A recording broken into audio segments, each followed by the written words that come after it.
아니, 진성준 의원님 말씀은 저희가 통상적으로 국방위가 여야 간의 대부분의 그 협의를 통해서 추가 질의 시간, 원래 시간이 지나더라도 마이크 자체를 끄지는 잘 않았거든요. 그러다가 이제 위원장님 좀 길어지면 중재를 하셨는데. 꺼져 있었어요? 근데 예. 안 꺼진 상태에서 몇 분 더 하셨어요. 제가 이렇게 기억에는. 예, 그래서 그런 것들을 조금 유동성 있게 해주시면 좋겠습니다. 예, 알겠습니다. 예, 들어가지 마시고요. 제가 하나만, 사령관님. 그냥 그 자리에서 답변 주십시오, 그러면. 아까 3월 28일 날 만난 이후에 그날 거의 안 된다고 결정을 했다, 이렇게 말씀하시는 거잖아요? 예, 그렇습니다. 그러면 그 이후에는 만난 적이 없으니까, 전혀 만난 적이 없습니다. 근데 메일 주고받은 날짜를 보면, 나나테크가 해킹팀에 이탈리아에 보낸 거에 777 사령부가 제품을 검토 중에 있다, 이렇게 메일을 보내거든요? 그러면은, 당일날 뭔가 불가 판정이 났으면 검토 중에 있다라고 하는 메일을 보낼 리가 없는 거 아닙니까? 위원님 말씀도 그 부분도 제가 관련 내용을 제가 가지고 있어가지고 예. 확인을 했는데 추가적으로 만나거나 접촉한 사실은 없는데 그때 당시에 자기네들이 어떤 제품 카탈로그 같은 것을 준다고 이야기를 했다고 그럽니다. 그래서 계속 어떤 관심을 확인하기 위한 메일은 계속 2번인가 왔었다고 그랬고. 그러니까 접촉이 그날로 불가 판정을 내린 건 아니고 지속적인 접촉이 있긴 있었던 거지 않습니까? 아닙니다. 그 이후에 전혀 주무관 예. 외에는 메일 한번 보냈던 것 외에 추가적인 만남이나 접촉 전혀 없었습니다. 예. 들어가십시오. 아까 기무사에서 실무 답변하셨던 분이 있으시잖아요? 예. 추가적으로 세대 장비를 도입했다라고 하는 그 말씀을 하실 때 할인했기 때문에 그렇다 이렇게 답변하셨어요. 좀 다시 정확히 말씀해 보십시오. 할인했다는 게 아니고 예산 반영을 그 전년도에 할 때는 구형 장비를 기준으로 해가지고 저희들이 예산을 반영했었는데 원래 신형 장비가 가격이 낮았습니다. 그러다 보니까 예산이 여유가 있어서 그 다음 연도에 계획되어 있는 장비 세대를 추가로 도입해도 되겠느냐라고 국방부에 그걸 해가지고 도입한 겁니다. 그래서 국방부, 이게 정보 예산이죠? 아닙니다. 아닙니까? 국방부 예산입니까? 예, 맞습니다. 예. 국방부 예산이에요? 예, 그렇습니다. 예. 원래 감청 장비를 정보 예산으로 안 쓰고 국방부 본 예산으로 씁니까? 예, 그렇게 하고 있습니다. 예. 반이력 개선 사업입니다. 반이력 개선비입니다. 좀 이해가 안 되네요.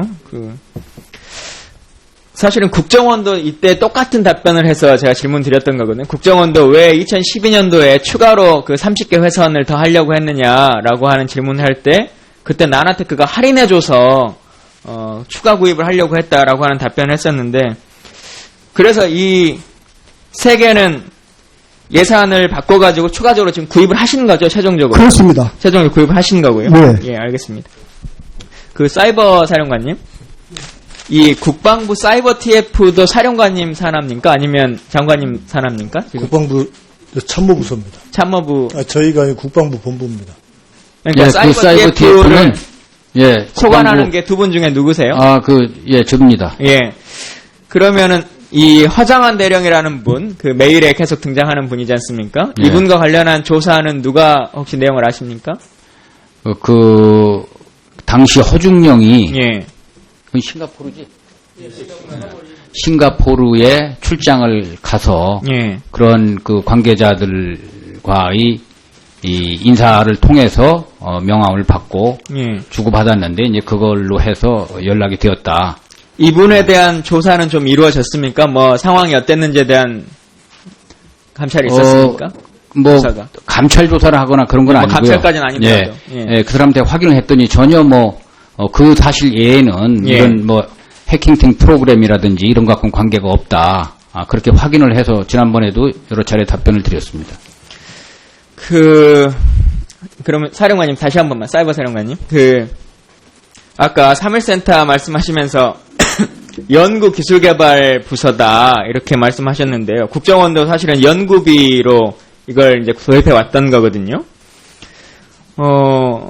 실제 이 RCS 프로그램이라고 하는 거 이제 이미 다 알려져 있는 프로그램이지 않습니까? 그러면 이걸 지금 대한민국 군이 사용한다라고 치면 이건 불법 행위입니까? 글쎄, 그 부분은 제가 생각을 해보지 않았는데 개인적 의견을 말씀드릴 수밖에 없습니다. 예, 개인적 의견은 어떠십니까? 지휘관으로서. 군이 적을 향해서 작전을 하는 것은 저는 불법이라고 판단해서는 안 된다고 생각합니다. 그러면 이런 프로그램이 그건 개인적 소신입니다. 있으면, 뭐, 어쨌든 지휘관이시니까 결정을 하실 텐데, 도입하는 것에 대해서 도입할 수도 있겠다라고 하는 생각을 가지시는 거네요. 도입하는 이 문제하고는 좀 다른 문제라고 생각을 합니다. 그럼 장관께서는 어떻게 생각하십니까? 이런 프로그램이 존재한다라고, 이제 들어가셔야 됩니다. 존재한다라고 할 때, 뭐, 어쨌든 북을 상대로 하는 거니까, 사용할 수 있다, 이렇게 판단이 드십니까? 아니면 불법 행위라고 판단하십니까? 저는 그 프로그램에 대한 이해를 제가 깊게 하지 않아서, 선뜻 답변 드리기가 제한되는데, 아까 사이버 대령관의 답변을 원용해서 보면, 우리가 적과의 사이버전이라고 하는 측면에서 필요한 장비라면, 그런 측면에서의 의미가 있지 않겠나, 이렇게 생각을 합니다. 그러나 그 사용하는 거나 구매하는 거나 그것도 별도로 우리들이 보아야 될 문제라고 봅니다. 그러니까 이 인식이 아마 국정원도 동일하게 가지고 있어서 이런 문제가 계속 발생하는 것 같은데요.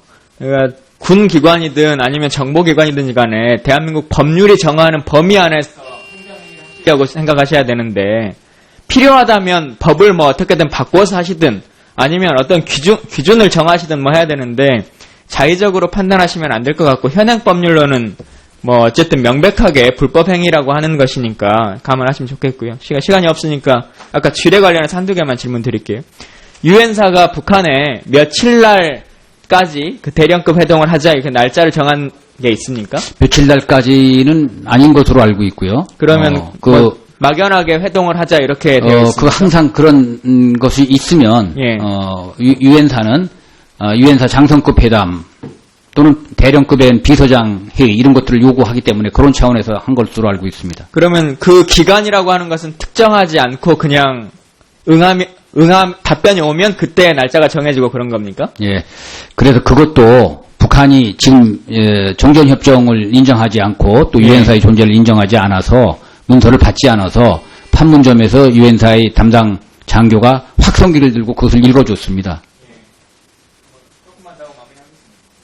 그 경계 실패는 아니다 이런 말씀을 계속 오전에 하셨는데 국민들께서 이제 생각하시는 게 그러더라도 어쨌든 실질적으로 경계에 실패한 것은 사실 아니냐, 누군가는 책임져야 되는 거 아니냐라고 하는 이제 말들도 많이 있고 그런데 그것에 대해서는 정확히 뭐 책임 문제와 관련해서는 장관이 지금 국민들에게 어떻게 말씀하실 수 있겠습니까? 앞서도 답변을 드렸습니다만은 이번 상황과 관련해서 저희들이 전술적인 차원에서 여러 가지로 아쉽고 좀 더 잘했으면 하는 그런 부분이 있습니다. 그런 데에 대한 책임의 문제가 있으면 또 가려서 우리가 조치를 해야 될 필요가 있다고 봅니다. 다만 현재는 그 남북 간의 긴장이 고조되고 있고 대비 태세가 격상되어 있고 또 대북 확성기 방송 재개에 따른 군사 대비를 철저히 해야 될 문제이기 때문에 현지 부대의 그런 능력을 보장하고 또 의무 수행을 할 수 있도록 장관으로서는 격려가 필요한 시점이라고 보고 추후에 그런 문제가 보완하는 과정에서 적절한 조치를 취하도록 그렇게 하겠습니다. 예. 근데